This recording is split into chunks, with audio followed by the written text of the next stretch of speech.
ESPN 94.1 FM and AM 930 present The Drive. Brought to you by Huntington Federal Savings Bank. Local then, local now. Member FDIC. It is Tuesday, August 18th. Your drive begins now on ESPN 94.1 FM and AM 930. I'm your host, Paul Swann. You can join the program by calling the Miller Lite program phone lines. That's right, 877-420-TALK. That's 877-420-8255. Miller Lite holds true great taste. It's only 96 calories. It is the original light beer. Coming up on the program, we're going to hear from John Mercer, Marshall's tennis coach. We're going to welcome him here in about the next 10 minutes, so looking forward to talking to him. And as we have time, we will get your phone calls in. You can also find me on Twitter, at Paul Swann, so I invite you to do that. I think the first thing we want to talk about today is the schedule announcement. Now, yesterday, we had Marshall University Director of Athletics, Mike Hamrick, on the program, and we were talking about the Appalachian game that was added to the schedule, and that's going to be on September 19th. And he had indicated he wants 6 home games. Well, he got 6 home games, and the announcement came today that on September 5th, Marshall would open up the home season against EKU. So that's going to be at Joan C. Stadium. 10 games, 6 are going to be in Huntington. Marshall, of course, many times has played EKU. The record is 11-8-1, 32-16 victory back in 2018. You remember that game. And you've got a really good, I think, EKU team coming into Huntington if the game is played. Walt Wells is their first-year coach. The team went 7-5 last season. They were 5-3 in the Ohio Valley Conference. So you've got, I think, a solid opening game they're going to play in Huntington, and then the following week they're going to play in Morgantown. So EKU, they're still playing. Marshall at this time still playing. We just don't know yet what it's going to look like, what game day is going to look like, because you still got to figure out what is going to happen. The university, I'm sure, will have some say in what game day is going to look like. Of course, you've got local and state officials. You've got guidelines. You've got procedures for fan attendance. What will fan attendance look like? I mean, are you playing these games in empty stadiums? Probably not. Are you playing these games in full stadiums? Probably not. So what's that going to look like? Is it going to be 20%, 30%, 40%? I mean, I don't want to say 50%. I don't think it would happen. I don't think 50% is going to be a number you can hit. And, of course, Mike Hamrick yesterday on the program said, look, if you want to be at the Thundering Herd football games this year, you better have a season ticket, because I don't think you're going to have walk-up. So if you're a season ticket holder, and if you can go to the game, you should be good. Whatever the game plan is going to be, if you're a season ticket holder, you're probably going to have a way to get to the game.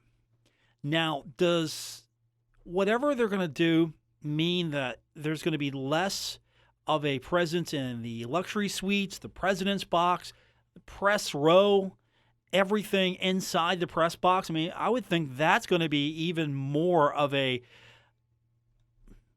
distanced world, because you can't have that many people just congregating in these luxury boxes. And who's going to be the masked police there? I mean, seriously, who's going to be the police there to go in and say, look, you got to have a mask on at all times? You've got people wandering the hallways. You have people who are going to be in small areas congregating together. What's that going to look like? And, of course, we don't know yet. And that's the fair thing to say. We don't know yet. I mean, still, we don't know what tailgating is going to look like. I don't think we're going to have tailgating. If you have a premium spot, you're going to get the park, and you're going to get to go to the game. Will the municipalities across the country allow tailgating around college football campuses? I don't know. I'm more interested in what's going to happen here in Huntington. Will we see a crackdown on tailgating? Like, oh, look, you can park. That's great. That's fine. But don't pull out the grill thinking you're going to have a good old time here. We're not going to allow that. That's what I'm still interested in seeing what happens. And, of course, we've got a few weeks. Not that many, though. The line is here now. I mean, Marshall pushed the line up. You're thinking, okay, September 12th, that's going to be the line for Marshall. We'll know, hopefully, by September 12th what the season's going to look like. What's it going to look like at Joan C. Stadium? Well, we'll find out on September 19th. No, the line is September 5th. So to sign that contract, you've got to have at least some confidence in the ability to put the game on. I just don't have the answers for you as far as what the fan experience will look like. And to be honest, if we're just going by season tickets, there's probably going to be some seat redistribution. There's going to be some spreading out. You're not going to be able to hang out with all your friends. You might see them from a distance, just depending on where you're placed. And, of course, there's going to be clusters. So if you've got a family of 4, you're going to be clustered together, and there's going to be some distancing between you and others in the stadium. That's all going to happen, or at least I think it's going to happen. And, of course, you heard yesterday, we're going to go to digital ticketing. We're going to see ticketing enter into the app phase of the 21st century. This is how tickets are going to go now, because the cost of printing tickets, all you have to do is do it electronically, and you can track it. You can keep, you don't lose it. Unless you lose your phone, you don't lose it. And, of course, there's going to be some people who are going to have to print their tickets. Digital printing, that means basically, I guess they're going to have to scan those. Everyone will catch up eventually because, again, not everyone has an iPhone or an Android phone, so they don't have apps. There will be, I'm sure, some different ways for you to use the technology, because ultimately you're trying to have as little contact with people as possible. I mean, that's where we're at right now. And for the better, a lot of these changes I don't think are going away. I mean, for example, I went to go get lunch today, and they hand me the credit card reader now. They actually just hold it out, and then I insert the card in, and I don't have to hand her the card at the window. She didn't have to touch my card. That's where we're going with a lot of this here. And so we're getting to the point now where if you have an app, you're going to be able to scan your app. You don't have to touch anything. You just scan your app. It comes up, okay, you're good. Come on in. Eliminate some of that process. But that's where we're at right now. September 5th, if there is a season, again, you can schedule these games, but something could happen between now and September 5th. There could be something that could come down and say, look, you're not having this game, or, okay, we're going to have this game. But Eastern Kentucky, from a opponent standpoint, just the game itself, I'm cool with it. I liked playing EKU when Marshall was in the Southern Conference. I liked that series. A lot of those games, of course, we're talking about the 1AA playoffs. I loved beating EKU. It was fun because I went to an EKU game as a student to their half-built stadium, the stadium with one side, and I went to a game, and it was just, their fans were atrocious, and I'm like, okay, I'm going to remember you people, and so I do. And so every time Marshall beats them, I smile. I'm like the Grinch. My heart grows 3 sizes every time Marshall beats EKU because it just brings warmth to my heart, because that's how bad of an experience it was when it was Marshall at EKU. My first year, I believe it was my first year. It was a student government-sponsored bus trip, and I went. And they were not fun people to hang out with at EKU, and I've never forgotten that. But we're going to turn our attention. John Mercer is going to join me on the program on the other side of the break. I'm looking forward to talking to him. John's my buddy. John's not just the tennis coach at Marshall University. He's my guy. He's my friend. We talk hockey all the time, and he brought me back a hat a few years ago when he was out in Vegas. So I have a Vegas Golden Knights hockey hat now that I still wear to this day, thanks to John Mercer. And I root for the Vegas Golden Knights now in the Stanley Cup playoffs, and we'll talk to John when we continue with today's edition of The Drive on ESPN 94.1 FM and AM 930. This is The Drive with Paul Swann on ESPN 94.1 FM and AM 930. Presented by Huntington Federal Savings Bank. Guests with Paul Swann appear via the Miller Lite phone lines. Let's welcome to the program now the head coach of the Marshall women's tennis team and my good friend, John Mercer. How you doing, buddy? Good. How are you? I'm good. We haven't had this talk in a while. I don't know when we're going to have tennis to talk about, so I guess we can talk about when we're going to have tennis to talk about. That could be something we could talk about. But, yeah, I was thinking it was time to get you back on the show for several reasons. One, because, well, I don't know what's happening with fall sports. Maybe you know something, so you can help me out here. I talked to your boss yesterday, Mike Hamrick. Okay. I didn't put in a word for you because I thought that might damage you more. I appreciate that concern. Yeah, I was sitting there thinking, no, if I put a good word in for John with Mr. Hamrick, it might backfire on me and him. So let's not do that. But Marshall's moving forward with football. The NCAA, of course, has come out and they are making their edicts here and there, and it's a jumbled mess right now. And caught in the middle are coaches like you and your student athletes as far as what to do, what the landscape's going to look like. So, using tennis as the example, what's the landscape look like for you right now?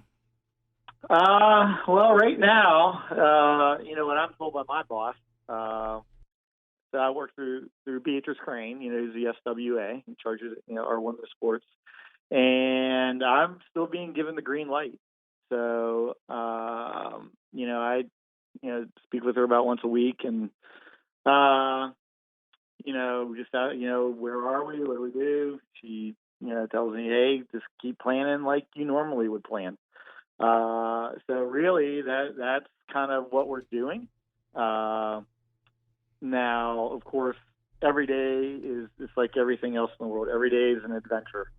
So, all of a sudden out of blue, a week ago, I get a call from the coach at the College of Charleston. We usually go down and play a tournament there beginning in November, and they have to cancel the tournament because now they've been, shut down for the fall. So they obviously can't host the tournament. So we basically had 5 events in the fall that we were supposed to play. There was another tournament, our regional tournament, which was supposed to be UVA.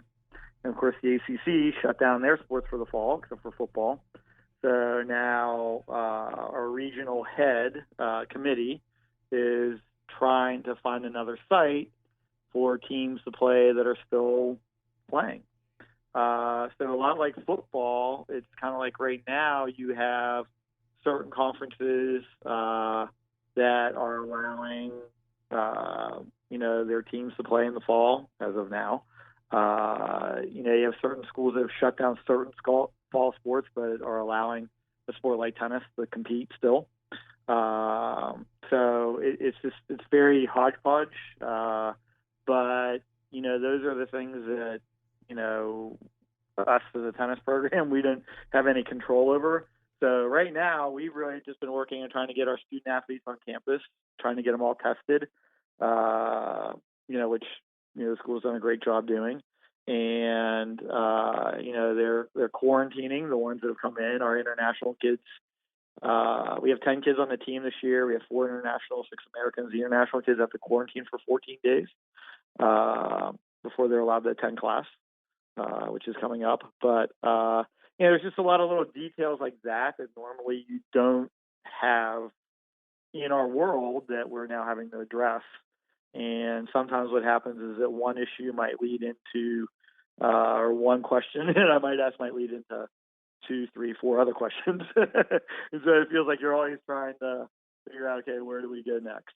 But that's what the plan is right now. Right now we're planning on still playing 3 out of our 5 tournaments. Still planning on us, WVU, Charleston, West Virginia, University of Charleston, and App State is planning on coming up, and we're planning on playing a tournament in the middle of September in Charleston, Wampau Park, that area over there. So we're just gearing up and trying to get ready to do that. Hopefully that'll happen. It'll be something for all of us to look forward to because it's not an easy task to sit there and say, okay, let's just practice for the next 14 weeks and not really get to compete. Everybody likes to compete. So I think we'd all like to do that. So that's kind of where we are and what we're trying to do. Do you just doctor up and your doctor calls up the other doctor for the team in question and go, okay, Let's see what you got. Let's see your stats. I mean, is it a matter of doctor versus doctor now? What's the deal? Yeah. So, the one thing about our first fall tournament hosting, we did this last year. It was West Virginia's the first year we did it. We had 6 teams. This year we were hoping to have 8, and we had teams like Charlotte coming in and a couple, Youngstown State, a couple other ones were looking to come in. And, they had to pull out because they got shut down or they weren't allowed to travel or so on. The nice part about doing WVU is we're kind of on the same page because, a lot of things that happen with WVU also happen with Marshall. Since we're obviously in the same state, so it's kind of interesting that you kind of hear a little bit behind the scenes. It's very similar. A lot of the conversations that are happening within the athletic department. I'm sure that's because you're looking at 2 state universities, and they're hearing the same thing from the health department, governor, and everything else. As far as what they're what they recommend for their sports and so on. So yeah, I mean, like I said, I mean, it's just you're kind of taking it all now, just with a grain of salt. Hopefully teams want to play, coaches want to play. I think the mentality is that if you can get there, if you can travel there, and I think, we had that conversation a long time ago, back in February, March, you and I, where the actual sport of tennis isn't really very hard to social distance. It's actually being played a fair amount. They're going to play the U.S. Open this year. The Western and Southern Open, which is usually held in Cincinnati, is actually getting ready to start, like in the next week. And they're hosting that in New York. And a lot of the players are already in New York, and they're hosting the U.S. Open coming up. There just won't be any fans. But, it'll be good on TV. And it's kind of something they've been doing for the summer on a smaller scale. But, they've started gearing up these tournaments to kind of try to work them to see what they can do. And I know the French Open, they're planning on trying to do that, a little bit later, I think end of September, maybe October. So they're still trying to put that together. And, yeah, I mean, it's, tennis is kind of natural when it comes to the social distancing thing and the ability to kind of do that. So now it becomes more an element of traveling and, traveling safely and, eating and, everything that comes along with the traveling. But I think the actual playing of the sport isn't very hard that's not a hard deal. So, I think, it's just where we are, and I think it can be done, from our standpoint. Again, the question becomes, and I'm sure you've heard this a little bit, the football deal. The argument is that, you're still going to ask all these athletes, tennis players, okay, you're going to practice 20 hours a week. You're going to do the same schoolwork you're going to do online, or you're doing virtual schooling. Maybe you have one class or whatever where you're social distancing in class and so on. And so on. You're still eating on campus, cafeteria. You're still doing all that whether you go play a sporting event or not. The question is, do you travel on a Friday, play a sporting event on a Saturday, travel back, Sunday morning or so on? And, in that instance, you kind of have them all under the control. Coaches kind of, what they're doing. Where they are, where you're eating, how you're traveling, and so on and so on. Or if you cancel those events, now basically Friday, Saturday night becomes free time for the kids, for our student athletes and my players. And, how much control can you really expect to have at that point? At that point, I think you're just hoping they have make a lot of good choices. So, and, go from there. So, my thinking is that sometimes, you might be safer off, competing, because it's kind of, the student athletes want to do it. They're fine with the protocols and, the coaches overseeing what they're doing, and they kind of feel safer doing that than going out and, saying, okay, you guys are free, do whatever you want, Friday, Saturday night, invite all your friends over and play video games or something. That might not be good. Do you really think your squad's going home asking their friends to come play video games? Do you really think that? My squad? Your squad. I think if we had a men's tennis team, I think they would. Okay, I was going to say, I don't think your team. I don't think they're going home and saying, "Hey, let's let's play Mario Party or something." I don't know. Right? Yeah. I don't know, but Yeah, I mean, it's just a dicey, it's just, the question becomes, what do they do when they're, during their free time? John Mercer is So, my guest, Marshall tennis coach, and didn't mean to cut you off there, Coach. I never know. no, that's okay. I want to ask. You're good. It's your show. Well, thank you. I appreciate that. Travel's my question. Mm-hmm. Are you going to be chartering? You're going to be taking commercial, or are you going to be busing? What's the guidelines there? Well, normally, yeah. So normally we just we take a van. Our team does a van. Occasionally we've done bus. And this is where you're talking about, you're just kind of playing these things day to day. I don't know. I have no idea. I mean, that's something that, if we get to that point where, we're still, given the green light, we're going to play in these events, that's something that, we're going to have to sit down with the boss and be like, okay, how do you want us to get there and back? But, I think that's something that, again, comes into, everybody just understanding what's going on and trying to be flexible. I mean, that's the biggest lesson out of this whole thing is that, you have to be patient. I think, as a society, we just have gotten so anxious that we want to know exactly what's going to happen, when it's going to happen. And as coaches, those things are, things you always want to be able to control and do. You want that control and do because you like to plan things out and have things exactly done. And in situations like this, you can't always do it. I mean, it might be a week before we leave that we're doing it. Probably we're deciding what to do. How are we going to travel? How are we going to do that? Of course, if the testing, it depends what the testing period is. Could you put, 10 people in a 15-passenger van and travel safely? I'm sure everybody will have to wear masks while you're traveling the van, but at the same time, you can't really social distance, but, if everyone's been tested, within the last 24 hours, is it a safe call? I don't know. Those are the things that, people hear in the media that are true. I mean, that's true. You're trying to figure these things out, and there's just so many issues. You just kind of are making lists and going, okay, how are we going to solve this one? How are we going to solve this one? And you just kind of keep, going down that list and just, try to take all the information you have and try to figure it out, as it becomes necessary. I take it not too many trips to Texas and the Herd's future here. No, that's one thing that we pulled off. So we had to revamp our spring schedule.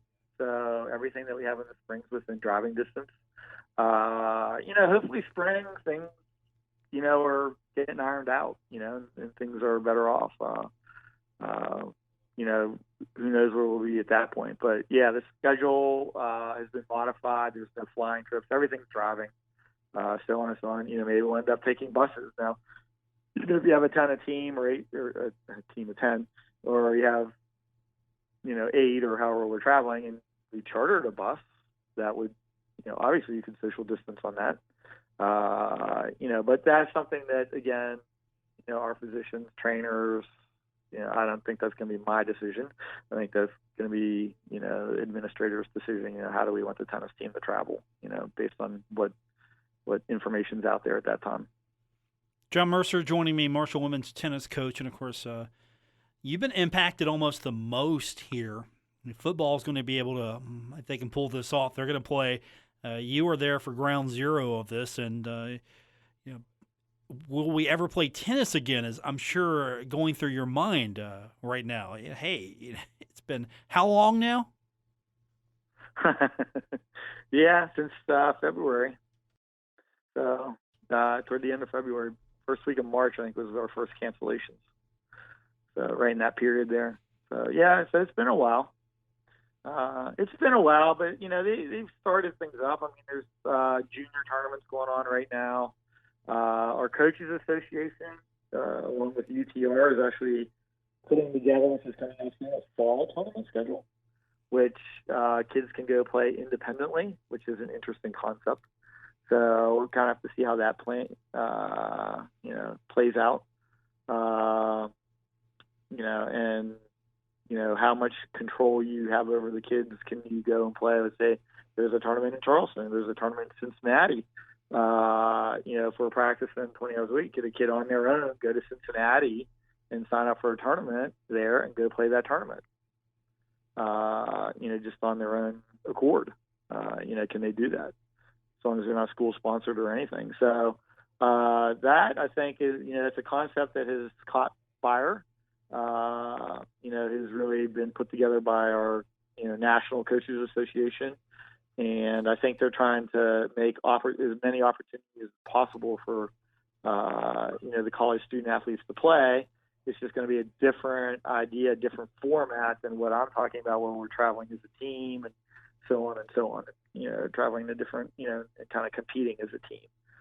Basically, the kids are just trying to get matches on their own and, in their own tournaments and so on. And as crazy as that sounds, it's actually it's actually been going on to a certain extent. It's all, as bizarre as that is, because it's almost like taking, let's say you had a football player and they're competing a football player, then all of a sudden they have like an off weekend and they just went off and played just a football team played for somebody else, played on their own, on the off weekend, and then came back to, Marshall and started playing, Marshall. But, these individual sports, you can actually do that. You can have players leave and go play a pro tournament. They can't take the money because, they're an amateur, but, they could take a weekend off and travel to Alabama, and Arkansas, or wherever, and, go play a pro tournament there, and come back and be back in school and back in practice on Monday. John Mercer, my guest, Marshall tennis coach, fall sports, spring sports, all a jumble right now. I guess my follow-up question to that is, if a player is allowed to do that, are you going to put him in quarantine for 14 days, 7 days? Again, right. Yeah, because they're leaving your bubble, and that's been the argument for a lot of athletic departments, that once these kids leave the bubble, the mini bubble, the care of the athletic department, it's they're safer with us than there are without us, and that seems to be. For the most part, that's holding water. That argument is holding some water. Right. Yeah. I think that's the question. That's our 6 football conferences, right, that are willing to play. I think that's your argument, and you just have two sides to it. And who's to say who's right now? I don't know. I can't answer that question. So I'm not privy to all the medical information that's out there, and I'm sure that both sides have reasons for what they're doing, and they feel that they're really trying to look out for the best interest of the kids. So I think when it's all said and done, you might look back and be like, okay, one decision was probably better than the other decision. But ultimately, what you're hoping is that everybody's safe, and, stays healthy, and we can kind of work through it. And hopefully, come December, January, there's a vaccine out there, right? And, that's something that can really help kind of move things along. John Mercer with me, Marshall women's tennis coach. Let's just say tennis coach. There's not a men's team, so you're just tennis coach. Let's go ahead and just elevate you. You're coach of all tennis at Marshall University. There you go. I guess the big question now is, you're in a good spot. I think that's fair to say, because early on we saw a lot of programs decide to part ways with some of their programs, and tennis seemed to get hit a lot. Mm-hmm. And were you sitting back and thinking, okay, I'm glad that's not happening here. I hate that it's happened, but at the same time, boy, I'd like to phone that player that just lost a team right now and offer them a spot. You had to have mixed emotions about the whole thing, because now there's some players out there, and maybe, just maybe, there's one you like to bring to Marshall, but you hate to think that, because at the same time, that school just lost a tennis program, and that's not good for the health of the sport. No, it's not good for the health of the sport. It's not good for sports in general. It's not good for universities in general.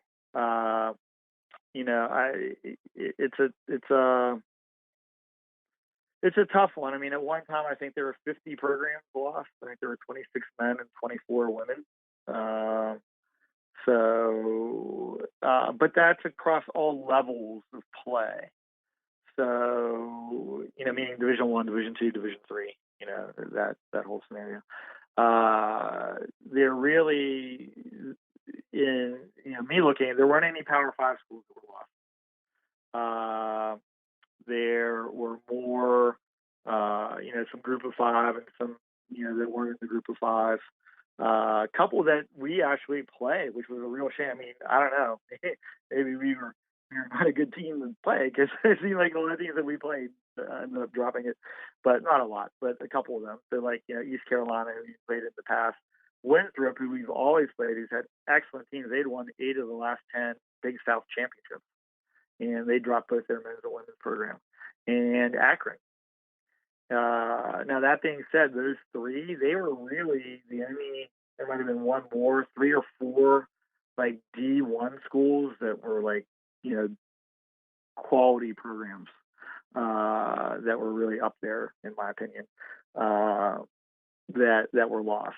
But yeah, I don't think it's good. I mean, it's, there's a lot of arguments that go on right now as far as, what sports bring to the university and what money is actually made off the sport. So that's kind of a really interesting topic because there's been some articles written about how, if you have kids coming in and they're not on full scholarships and they're paying tuition, room and board, books, and so on, you're really not losing that significant amount of money because, they're actually paying their way to go to school. So, but I mean, it's a tough one because, again, I'm not privy to what every athletic director, every, university president or so on, all the information that they have, where they are. I'm sure there's so many variables that go into it, donations from boosters, facilities, history of the program, coaching staff, just a whole, where kids are recruited from, who we, putting on, who we bringing in here. There's just a whole bunch of information that goes into these decisions. And I think that's why you found that it wasn't just tennis that was kind of being hit. You found other programs that kind of were shocking, baseball went at Bowling Green, soccer at Cincinnati, like these teams, these schools were getting hit, and you're like going, wow, why that sport? But again, you probably have to really be sitting, you have to be the fly on the wall to kind of be hearing, the breakdown of exactly why this is happening. But it's really unfortunate because it's just, for a student athlete, this is, for every single one of them, this is 4 years in their life. You do this one time and that's it. And, I can't tell you, how many young females I've had in there. As my boss always says, you need to prepare them better than this. But I mean, they're in there and they play their last match on their last day and years because they're like, they just don't want to be done. They're like, this is really what I want to do. I love playing tennis. I love competing for Marshall. And now I can't do that anymore. It's not because of a health reason or it's not like you're a professional athlete. You just can't perform anymore. You might be playing the best you've ever played in your life. And now all of a sudden, you're like, okay, you can't play anymore. You're 4 years are up. Sorry. Your career's over. And, that's a tough one. That is a really hard one for, a lot of student athletes. And I think, that's a whole other topic in itself outside of, beside the COVID thing. But, I think that's kind of a lost part of all the COVID thing. These kids are losing, the ability to do something they've dreamed of and worked towards, their whole young life. Since they were kids, they might have wanted to compete for a Marshall or a WVU or Ohio State or one of these schools. And now they're not actually getting to do it. And that's a tough one. That is really hard on them. John Mercer, my guest, Marshall tennis coach, also a hockey fan. Not this week, though. When do the Pens play again? They're on vacation, apparently. Still on vacation. Yeah, they're on vacation. I don't know. Hey, you know what? Yeah. They're probably on vacation, like the Rangers are. But how did the Rangers get the first draft pick? Because it was destiny. Yeah, it was just rigged. destiny. was not It was rigged. rigged. It was not rigged. It's always rigged. It's always rigged so the Penguins get the first draft pick. Start- This time they rigged it so the Rangers get the first draft Start pick. shining up But that the should not Stanley happen. Cup. Just start shining it up now.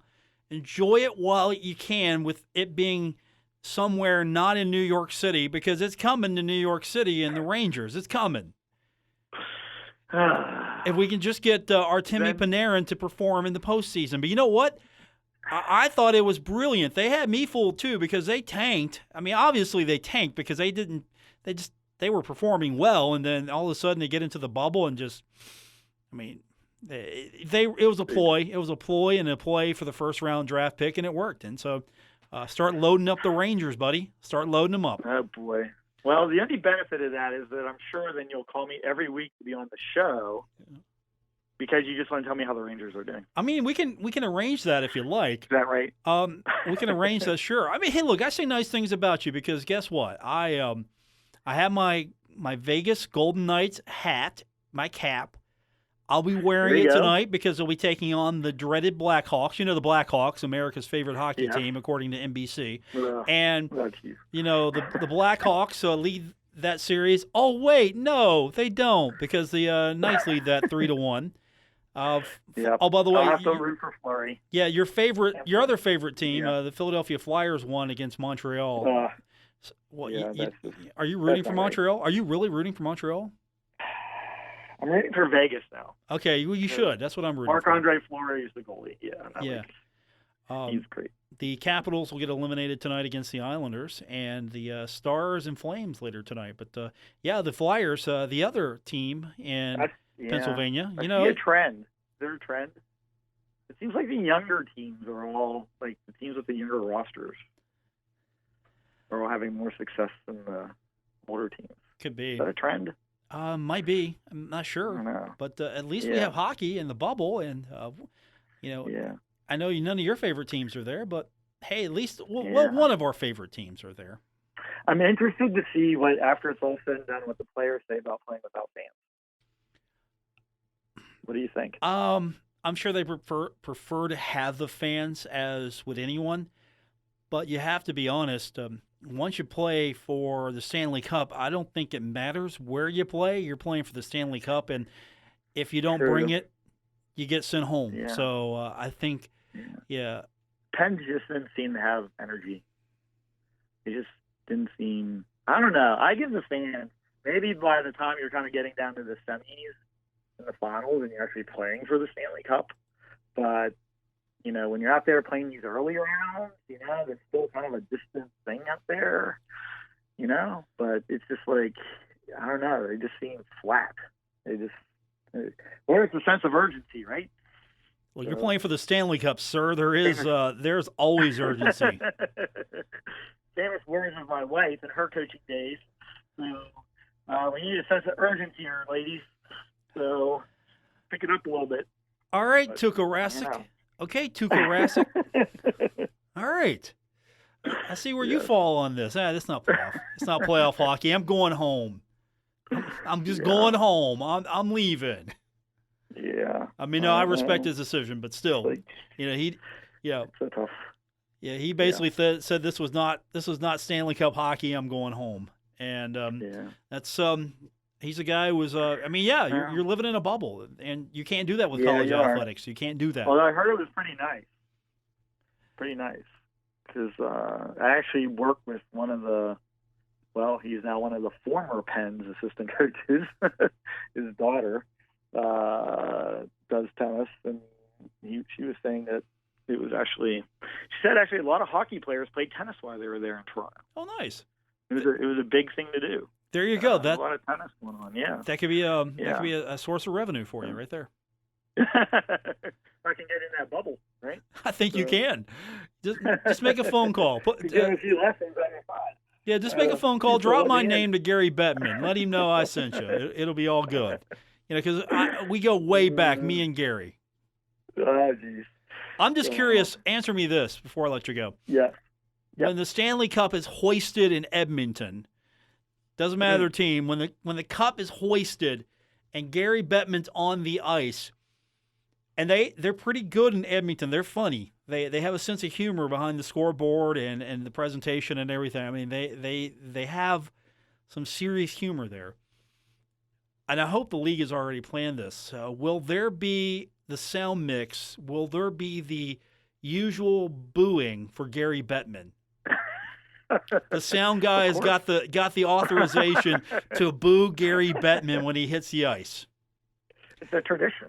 You know what? Right? If Bettman was on board with that, I'm serious. If he got on board with that and said, "Oh yeah, jack it up," I think he would become the second most beloved commissioner in sports. That would be a good move. Yeah, because he is a good. Yeah, I think at this point all those guys have a pretty good sense of humor about things like that. Yeah, because I think Adam Silver right now is the guy. Yeah, Silver's the guy, but I think Bettman goes right to number 2 if he says, you know what, hit the boo button. Let's just boo me, boo me off the ice. Bring it on. Huh? Bring it on. Yeah, go ahead and do it. Well, we'll look forward to that. I'm looking forward to it. So hey, we'll see. We'll talk hockey we soon. Can all tweet him booze. How about that? Yeah, it works for me too. Yeah. We'll do this soon. We'll talk hockey soon, and thanks. Yeah, it won't be Ranger or Penguins hockey, but we'll talk hockey soon. Nope. All right, sounds good. Thank you, sir. So Appreciate you. Have a good day. Go hard. That is John Mercer, everyone. We're going to come back and wrap this one up here. It's The Drive, ESPN 94.1 FM and AM 930.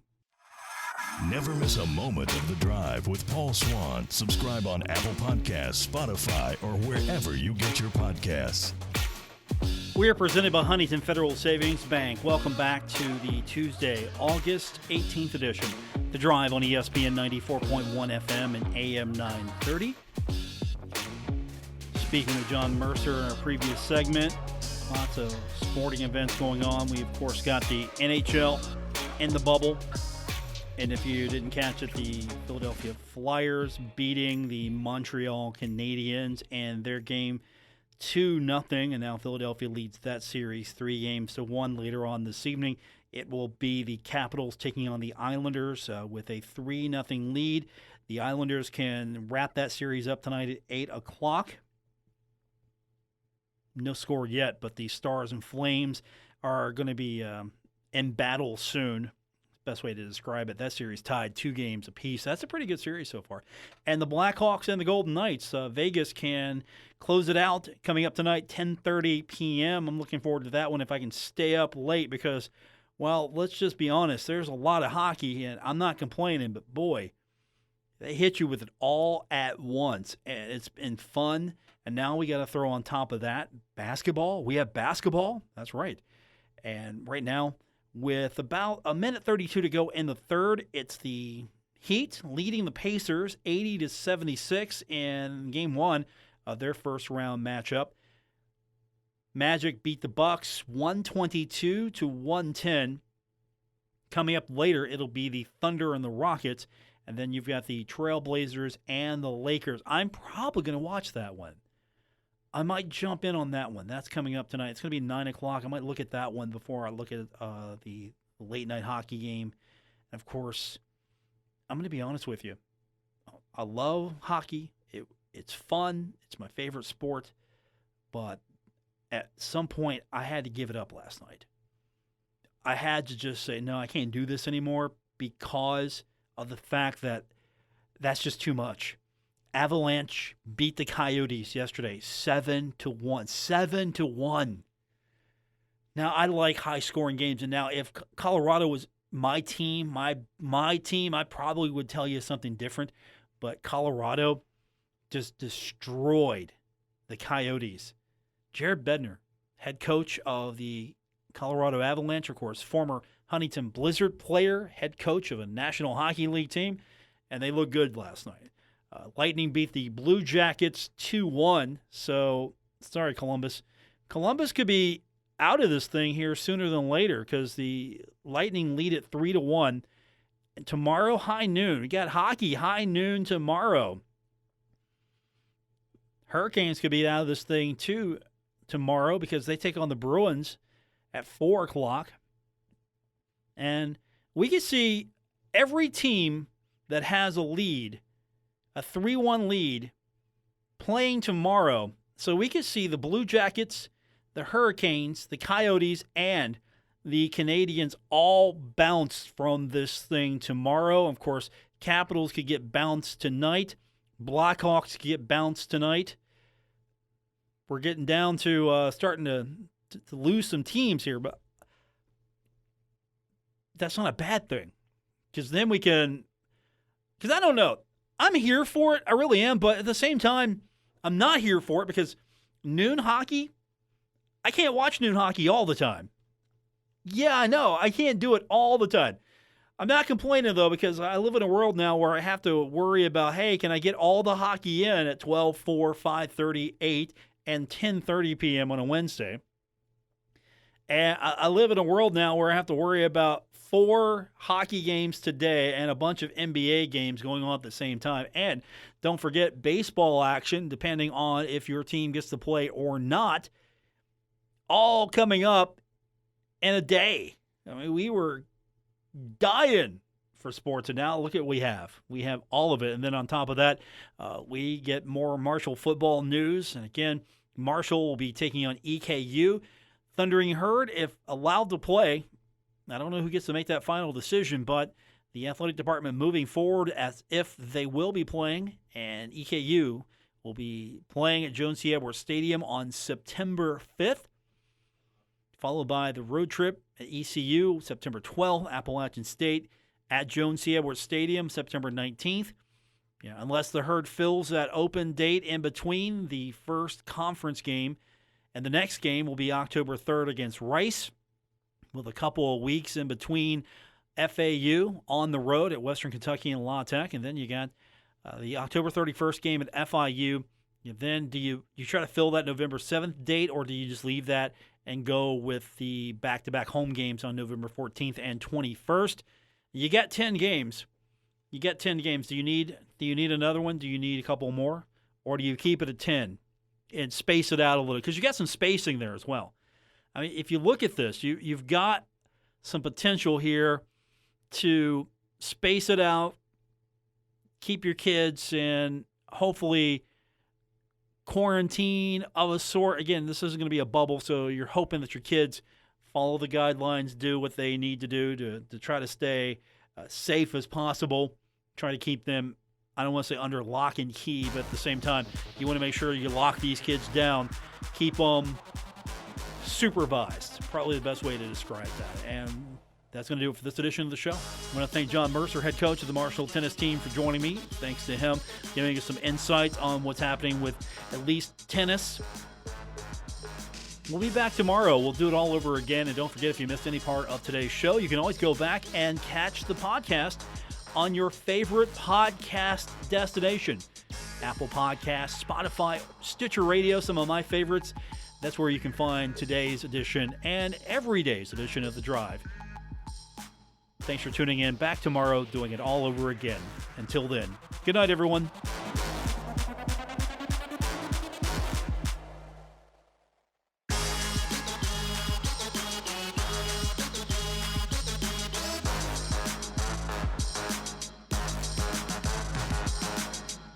WRBC Huntington, W227BS Huntington, your flagship home of the Marshall Thundering Herd and The Drive with Paul Swann, ESPN 94.1 FM and AM 930.